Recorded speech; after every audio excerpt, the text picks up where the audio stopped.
मैं राजेश्वर पासवान आप सभी का हमारे इस YouTube चैनल नई सोच नया सवेरा संस्था में बहुत बहुत स्वागत करते हैं। जैसा कि आप सभी को पता है कि प्रतियोगिता का जो डेट है करीब आता चला जा रहा है और आप लोग अपनी तैयारी में लग गए होंगे। आप बच्चों में से कुछ बच्चे मैथ के चैप्टर के बारे में कुछ जानकारी चाह रहे थे, जिसके बारे में मैं ये वीडियो बना रहा हूँ, जिससे आपको मैथ के सिलेबस के बारे में पूरी जानकारी मिल जाए।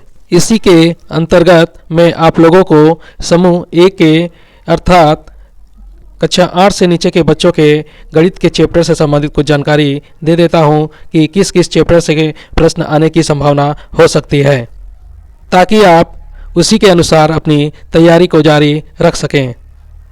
वे चैप्टर हैं जो घटाना, गुणा, भाग, भिन्न, जी हाँ फ्रैक्शन। इन चैप्टरों से संबंधित कुछ प्रश्न हो सकते हैं।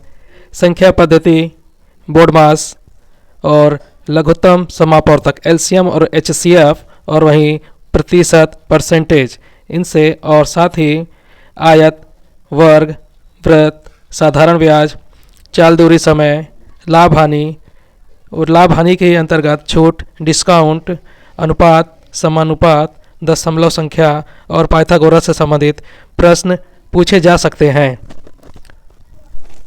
वहीं समूह बी अर्थात कक्षा 9वीं से 12वीं तक के छात्रों के लिए जो चैप्टर इम्पोर्टेंट हैं वह इस प्रकार हैं, जैसे घन, घनाभ, बेलन, शंकु, औसत, गोला से और समलंब चतुर्भुज जिसे ट्रेपीजियम कहा जाता है, समांतर चतुर्भुज, पैरेललोग्राम और समचतुर्भुज, त्रिभुज, साझेदारी से संबंधित और उम्र से संबंधित प्रश्न, मिश्रण, चक्रवृद्धि ब्याज और वही चाल दूरी, समय, इनसे संबंधित चैप्टर आप लोग देख लीजिए। साथ ही आयत, वर्ग, वृत्त, साधारण ब्याज, चाल दूरी, समय, लाभ हानि, छूट, डिस्काउंट, अनुपात, समानुपात और दशमलव संख्याएं, साथ ही पाइथागोरस को भी आप अच्छी तरह से देख लीजिएगा। ये सभी प्रतियोगिता में आने वाले प्रश्नों से संबंधित चैप्टर हो सकते हैं।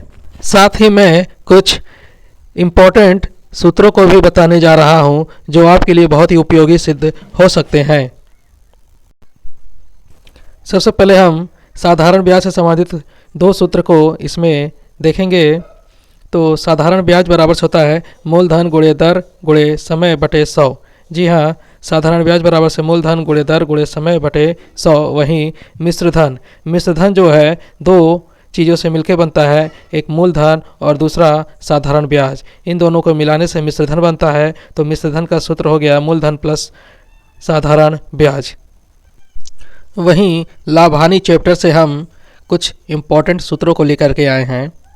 लाभ बराबर से होता है विक्रय मूल्य माइनस क्रय मूल्य। वहीं लाभ प्रतिशत बराबर से होता है लाभ गुणे 100 बटे में क्रय मूल्य। वहीं हानि का जो सूत्र है, हानि बराबर से क्रय मूल्य माइनस विक्रय मूल्य, और हानि प्रतिशत बराबर से होता है हानि गुणे 100 बटे में क्रय मूल्य।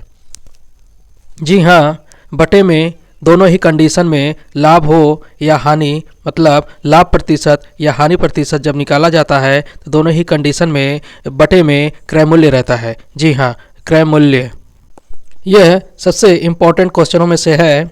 जब क्रय मूल्य ही ना दिया हो और साथ में लाभ प्रतिशत या हानि प्रतिशत दिया हो। जी हाँ, लाभ प्रतिशत या हानि प्रतिशत दिया हो और क्रय मूल्य ना दिया हो और विक्रय मूल्य दिया हो साथ में, तो हम इन सूत्रों का प्रयोग करेंगे। क्रय मूल्य बराबर से होता है विक्रय मूल्य गुणे 100 बटे में ब्रैकेट में 100 प्लस लाभ। जब लाभ होगा तो हम प्लस का चिन्ह लगाएंगे और साथ में लाभ प्रतिशत लिख दिया जाएगा। यदि हानि होगा तो माइनस का चिन्ह लगाएंगे और साथ में हानि प्रतिशत। जी हाँ, क्रय मूल्य बराबर से विक्रय मूल्य गुणे 100 बटे में 100 प्लस लाभ प्रतिशत। वहीं जब हानि होगा तो लाभ प्रतिशत की जगह हानि प्रतिशत और उसके पहले माइनस का चिन्ह लग जाएगा। और वहीं पर क्रय मूल्य दिया हो और विक्रय मूल्य पूछा जाए तो हम इस सूत्र का प्रयोग करेंगे, क्रय मूल्य गुणे 100 प्लस लाभ प्रतिशत बटे 100। जी हाँ, क्रय मूल्य गुणे कोष्टक में 100 प्लस लाभ प्रतिशत कोष्टक बन बटे में 100, और वहीं यदि हानि होता है तो क्रय मूल्य गुणे कोष्टक में 100 माइनस हानि प्रतिशत बटे 100। जी हाँ, दोनों ही कंडीशन में लाभ प्रतिशत या हानि प्रतिशत दिया रहता है। लाभ हानि के चैप्टर के ही अंतर्गत अगला है अंकित मूल्य बराबर से विक्रय मूल्य गुणे 100 बटे में 100 माइनस बट्टा प्रतिशत। ये अंकित मूल्य का सूत्र है और यदि बट्टा प्रतिशत यदि निकालना हो तो बट्टा गुणे 100 बटे अंकित मूल्य और वहीं बट्टा बराबर होता है अंकित मूल्य माइनस विक्रय मूल्य। हम अगले सूत्र आयत की तरफ चलते हैं। आयत का इसमें 3 सूत्र दिया हुआ है, आयत का क्षेत्रफल, आयत का परिमाप और आयत का विकर्ण। जी हाँ, आयत का क्षेत्रफल का सूत्र है लंबाई गुणे चौड़ाई, आयत का परिमाप का सूत्र है 2 ब्रैकेट में लंबाई प्लस चौड़ाई ब्रैकेट बंद, और वहीं आयत का विकर्ण का सूत्र है रूट में लंबाई का स्क्वायर प्लस चौड़ाई का स्क्वायर। वहीं अगला चैप्टर है वर्ग।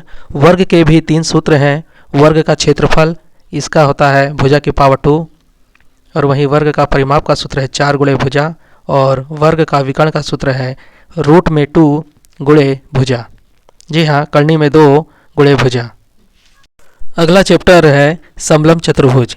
जी हाँ, समलंब चतुर्भुज में समांतर भुजाओं के केवल एक युग्म समानांतर होते हैं, जैसे कि इस फिगर में दिख रहा है। ए बी समानांतर है सी डी के, लेकिन ए डी समानांतर नहीं है बी सी के। समलंब चतुर्भुज का क्षेत्रफल ज्ञात करने का जो सूत्र है 1/2 कोष्टक में दोनों समानांतर भुजाओं का योग कोष्टक बंद गुणे ऊंचाई। जी हाँ, समलंब चतुर्भुज का जो क्षेत्रफल है 1/2, यदि पहली समानांतर भुजा ए है और दूसरी समानांतर भुजा बी है तो 1/2 ए प्लस बी ब्रैकेट में और वहीं हाइट यानी ऊंचाई। जी हाँ, यह समलंब चतुर्भुज के क्षेत्रफल का सूत्र है। अब हम अगले चैप्टर समांतर चतुर्भुज। जी हाँ, समांतर चतुर्भुज के जो दोनों सम्मुख भुजाओं के युग्म होते हैं वे समानांतर होते हैं, और इसके 2 सूत्र हैं। समांतर चतुर्भुज का क्षेत्रफल का सूत्र है आधार गुणे ऊंचाई, और वहीं समांतर चतुर्भुज का परिमाप का सूत्र है 2 लंबाई प्लस चौड़ाई ब्रैकेट में। अगला चैप्टर है समचतुर्भुज। जी हाँ, समचतुर्भुज की चारों भुजाएं बराबर होती हैं और दोनों विकर्ण बराबर नहीं होते हैं। जी हाँ, समचतुर्भुज के चारों भुजाएं तो बराबर होती हैं, लेकिन दोनों विकर्ण बराबर नहीं होते हैं, परंतु दोनों विकर्ण एक दूसरे को 90 अंश के कोण पर समद्विभाजित करते हैं। तो इनसे हमें 2 सूत्रों को याद करना है। समचतुर्भुज का जो परिमाप है वह है 4 गुणे भुजा, और वहीं समचतुर्भुज का जो क्षेत्रफल है 1/2 दोनों विकर्णों का गुणनफल। जी हाँ, दोनों विकर्णों का गुणनफल।